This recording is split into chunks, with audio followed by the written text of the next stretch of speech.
안녕하십니까? 정치보안관입니다. 찾아주셔서 감사합니다. 하루 1명의 구독자 증가와 하루 50명의 시청자를 목표로 열심히 영상을 올리고 있습니다. 귀하께서 그 한 분이 되어 주십시오. 한국의 조국이라는 사람은 한국 최고의 명문대학인 서울대학교에서 법학을 가르치는 교수입니다. 현재는 국회의원이고 과거에는 문재인 정부에서 청와대에서 근무하던 민정수석이었던 사람입니다. 민정수석이라는 곳은 대통령 가족과 친인척의 생활을 관리하거나 영부인, 말하자면 대통령 마누라의 일상생활이나 공식 행사에서의 언행을 교육하고 행사 참석을 관리하는 자리이기도 합니다. 또 사회에 심각한 부정부패 정보를 입수하게 되면 그것을 은밀하게 내사하는 자리이기도 합니다. 이러한 막강한 권력의 자리에 앉아있던 조국이라는 사람이 코비드-19 시기에 미국에 유학 중인 아들과 함께 오픈북 온라인 테스트를 함께 보았다고 합니다. 이것은 조국이 스스로도 인정한 것이기에 사실입니다. 그런데 조국은 그것이 법적으로든 도덕적으로든 아무 문제가 없다고 거시기한 소리를 씨부립니다. 법률가에다가 고위직 공직에 앉아 있었던 조국이가 말이지요. 조국의 주장은 오픈북 테스트라는 것이 부모나 친구들의 도움을 받으면서 동시에 치를 수도 있다는 것이지요. 미국에서도 조국의 말처럼 부모와 자식이 함께 온라인 테스트 문제의 정답을 만들 수 있는지 궁금합니다. 온라인 테스트라는 것은 보이지 않는 것인데 교수와 학생 간의 신뢰를 가늠해 볼 수 있는 매우 중요한 테스트이기도 합니다. 그래서 미국의 상황을 알아보았습니다. 만일 조국이 법을 위반한 것이라면 미국에서는 어떠한 죄명으로 어떠한 처벌이 따르는지 구체적으로 알아보고자 합니다. 이 영상을 만들면서 한편으로는 혈압 올라서 조국의 아들이 재학했다는 미국의 대학과 미국 법원에 청원서를 넣고 싶었습니다. 그리고 조국 아들이 다녔다는 대학교에 강력한 내용으로 청원서를 넣어서 학칙이든 법으로든 엄벌을 받게 하는 것이 옳은 듯합니다. 한인 유학생들을 위해서도 엄벌에 처해야 한다고 생각했기 때문이죠. 미국에서는 대학이나 학교의 정책에 따라 오픈북 시험의 구체적인 규정이 다를 수 있지만 일반적으로는 타인의 개입을 철저하게 금지하고 있습니다. 시험 규칙에서 독립적 수행을 명시하고 있다면 부모나 친구의 도움을 받는 것은 부정행위에 해당합니다. 조국과 그의 아들이 함께 시험을 봤다고 조국이 인정했는데 그 시험에서 학교 규칙을 위반했다는 것이나 다름이 없지요. 하지만 미국에서는 법적인 측면에서 일반적으로 학교 내부 규정 위반으로 처리되며 형사법으로 처벌받을 일은 드뭅니다. 그럼에도 엄격한 특정 시험에 있어서는 예외가 있는데 그 시험이 국가 자격 시험이거나 공적인 시험이라면 시험 부정행위는 범죄로 간주될 수 있으며 더 강력한 처벌이 적용될 수 있습니다.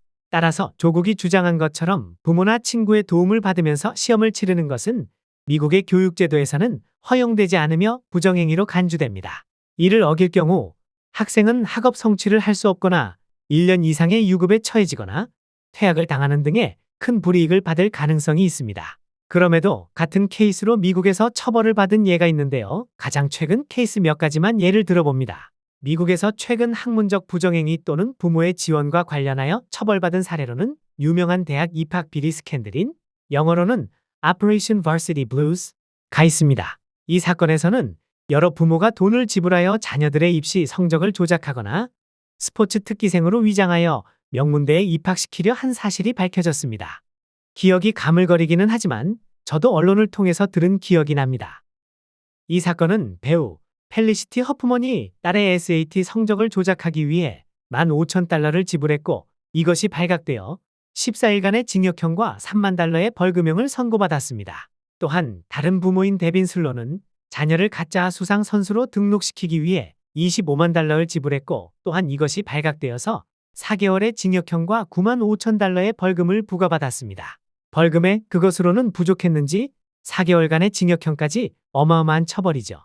또 다른 사례로는 2012년 하버드 대학교에서 발생한 대규모 시험 부정행위 사건이 있습니다.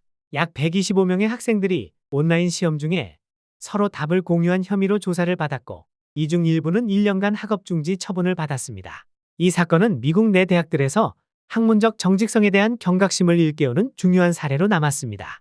이러한 일련의 사례들이 미국의 오픈북 테스트에 있어서의 일반적인 규칙이며 국가의 법입니다. 자, 우리들의 이야기를 해볼까요? 1980년대에 대학을 다닌 분들은 사회적으로 불안정한 혼란한 시기였기에 아마도 오픈북 테스트를 한 경험이 많을 겁니다. 그때 동기님들이나 후배님들은 어떻게 오픈 테스트에 임했나요? 옆자리 친구와 의논하면서 하얀 시험지를 까맣게 채우셨나요? 그랬던 분들도 있을 겁니다. 그러나 그것이 매우 비열하고 비겁한 행위였다는 것은 부정하지 못할 겁니다.